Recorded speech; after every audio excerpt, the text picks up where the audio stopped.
ప్రభుత్వానికి తెలియజేయడం కోసం చలో విజయవాడ కార్యక్రమాన్ని ఈ రోజున చేపట్టినప్పుడు వాళ్ళని హౌస్ అరెస్ట్ చేయడం, అదేవిధంగా ఎక్కడికక్కడ ఆపి నిలుపుదల చేయడం, విజయవాడకు వచ్చిన వాళ్ళను కూడా మరి విజయవాడలో కూడా వాళ్ళని సెక్రటరియట్ వైపు పోకుండా ఆపడం అనేది చాలా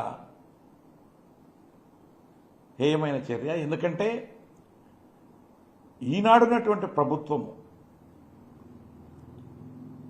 మరి ఎన్నికల ముందు ఉగాది రోజున ఈనాడున్నటువంటి ముఖ్యమంత్రి ఈ వాలంటీర్ వ్యవస్థను తప్పకుండా మేము వచ్చిన తర్వాత కొనసాగిస్తాం, అంతేకాకుండా వారికి ఆనాడు ఇస్తున్నటువంటి 5,000 రూపాయలు నెలకిస్తున్నారు, దాన్ని 10,000 మేము వచ్చిన తర్వాత చేస్తాము అని చెప్పేసి హామీ ఇవ్వడం, తదనుగుణంగా మరి అందరూ ఈనాడున్నటువంటి ముఖ్యులు ఎవరైతే ఈ కూటమి ప్రభుత్వంలో ఉన్నారో ముఖ్యమంత్రి కానీ డిప్యూటీ సీఎం కానీ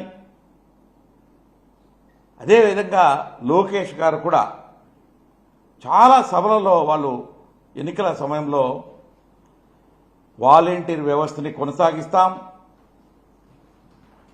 వాళ్ళ యొక్క ఏదైతే 5,000 ఇస్తున్నారో దాన్ని 10,000 చేస్తామని చెప్పేసి వాళ్ళకి ఆశ పెట్టి దాన్ని మేనిఫెస్టోలో కూడా పొందుపరచడం కూడా జరిగింది. మేనిఫెస్టోలో అయితే ఆశతో ఏదైతే చిన్న తరగతి ఉద్యోగస్తులు వాళ్ళకి 5,000 నుంచి 10,000 చేయకపోగా వారికి జూన్ మాసం నుంచి అంటే దాదాపుగా 7 నెలల పైగా ఇంతవరకు వాళ్ళకి ఆ 5,000 జీతం కానీ పెంచుతామని చెప్పినటువంటి ఆ యొక్క 10,000 కూడా ఇంతవరకు ఇచ్చినటువంటి దాఖలాలు లేవు. అయితే వాళ్ళతో మరి పని కూడా చేయించుకోవట్లా, వాళ్ళని ఉద్యోగాల్లో కూడా అలో చేయట్లా. ఆనాడేమో మీరు దగ్గర పెట్టుకుని వాళ్ళను కొనసాగిస్తాం, వాళ్ళకి 10,000 చేస్తామని చెప్పేసి ఆశ కల్పించి మేనిఫెస్టోలో పెట్టి మీటింగులలో చెప్పి మరి ముఖ్యమంత్రి ఒక రకంగా చెప్పారు, అదేవిధంగా డిప్యూటీ సీఎం ఒక రకంగా చెప్పారు, అదేవిధంగా లోకేష్ గారు ఒక రకంగా చెప్పారు. చెప్పి ఈ రోజున చేయడానికి వీలు లేదు.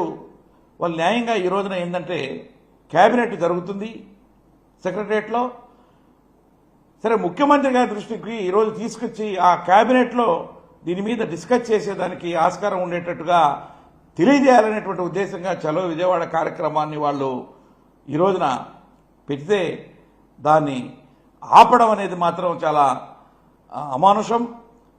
దాన్ని తీవ్రంగా నేనైతే ఖండిస్తున్నాను. వాళ్ళు ఎక్కడా కూడా ప్రభుత్వానికి వ్యతిరేకంగా కాదు, మీరు చెప్పినటువంటి విషయాన్ని కేబినెట్లో చర్చించి మాకు న్యాయం చేయండి అని చెప్పడానికి మాత్రం విజయవాడకు వస్తే వాళ్ళని ఎక్కడికెక్కడ ఆపు చేసి ఇళ్లలో హౌస్ అరెస్టులు చేసి ఎక్కడెక్కడ ఏం చేశారో మరి అలా చేయడం అంత అవసరమా, అంత చిన్న తరగతి ఉద్యోగస్తుల్ని అని చెప్పేసి కూడా నేను ఈ సందర్భంగా తెలియజేస్తున్నా. వాళ్ళని తప్పకుండా కంటిన్యూ చేయాల్సినటువంటి అవసరం ఎంతైనా ఉంది. ఎందుకంటే మేనిఫెస్టోలో చెప్పారు, ఎన్నికల ముందు చెప్పారు, ఆల్రెడీ చేస్తూ ఉన్నారు కాబట్టి వాళ్ళకు ఎంతో ఆశతో ఉన్నారు. ఆ ఆశను నెరవేర్చాలని చెప్పేసి కూడా ప్రభుత్వానికి ఈ సందర్భంగా నేను కోరుకుంటున్నా. తప్పకుండా దాన్ని ఏదైతే మరి మేనిఫెస్టోలో పెట్టారో, ఎన్నికల ముందు చెప్పారో 5,000 నుంచి 10,000కు చేస్తూ మరి ఈ యొక్క 7 నెలల నుంచి కూడా జూన్ మాసం నుంచి జూన్ 1వ తారీఖు నుంచి వాళ్ళకి రావాల్సినటువంటి ఏదైతే 5,000 ఉందో దాన్ని పెంచుతూ 10,000 లెక్కన మరి ఈ యొక్క మొత్తం వాలంటీర్స్ అందరినీ కూడా వాళ్ళని మరలా తీసుకుని సర్వీసులో కంటిన్యూ చేస్తున్నట్టుగా తీసుకుని వాళ్ళకి ఆ వేజెస్ ఇవ్వాలని చెప్పేసి కూడా నేను ఈ సందర్భంగా కోరుతున్నా. అయితే డిప్యూటీ సీఎం కూడా చెప్పాడు, వాళ్ళు కలిసినప్పుడు ప్రభుత్వం వచ్చిన తర్వాత కూటమి ప్రభుత్వం వచ్చిన తర్వాత డిప్యూటీ సీఎం గారు కలిసి మహిళలు ఎంతో ఆతృతతో పొద్దున్న నుంచి రాత్రి దాకా కూడా ఆయన కోసం వెయిట్ చేసి కోరినప్పుడు ఆయన చెప్పాడు తప్పకుండా మీకు న్యాయం చేస్తాము, మీకు పెంచుతామని చెప్పిన హామీని నెరవేరుస్తామని చెప్పాడు. అయితే మరలా ఆయన ఏమని చెప్తున్నాడు, దానికి సంబంధించి రూల్స్ లేవు, జీవోలు లేవు, చేయడానికి వీలు లేదని ఆయన చెప్తాడు.